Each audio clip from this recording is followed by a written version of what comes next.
kalmasın. Bu hayvan bunu beni kalmasın. Sıranam ben. Sıranam daha sıranam.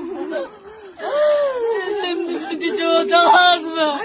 Hiç kendi çocuğu değil. Hayvan bir dönemi. Kamçıyak Taşıyıç, Sadır Japarov. Mına ушундай окуялар кайталангандын эле үстүндө жаш кыздарды өз билгендериндей зөкүрлөр мына зордогонуна жараша өлтүрүп, анын денелерин жанчып, каалаган жерлерин ыргытып, көмгөнүн көмүп ыргытып атат. Эмнеге ушуга чара колдонуп бериңиздер? Ушундай зөкүрлөрдү. Эне аталары кан жутуп атат. Биз ошон үчүн сиздерге өтүнүп суранып атабыз. Урматтуу Камчыяк Ташиевич, элдин үнүн угуп коюңуз, биздин дагы, биздин ичибиз күйүп атат. Кан жутуп атабыз.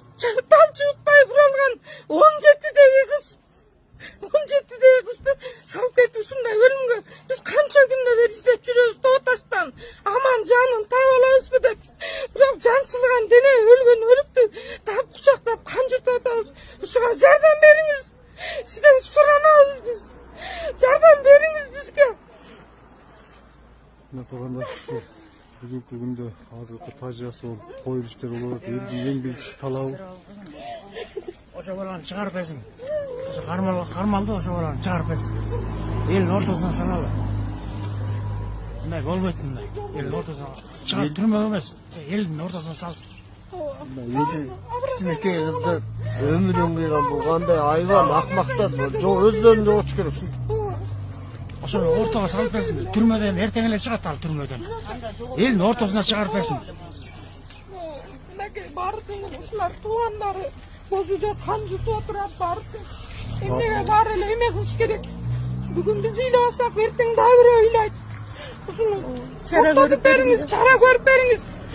Камалбасын, атылсын. Ölüm cezasına жазып бериңиz ушуну. Кызыңызды кандай кылып өлтүрсө, ошондой ölüm cezasına жазып бериңиz ушуну. Өкүм чыгарып бериңиз, сизден суранам мен.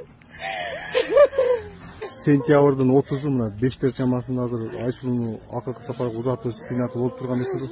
Бирок жалпыңыздардан эң биринчиден жалпы туугандарынан ата-энесине жараткан Алла сабыр берсин дейли. Мына ушул Айсулуунун жаткан жери жайлуу болсун. Бирок ар бир ушундай окуялар болуп кетпеш үчүн ушундай нерселерди алдын алуу максатында жана ушул жазаны күчөтүлсүн деген эң биринчи туугандардын талабы ушул болуп турат.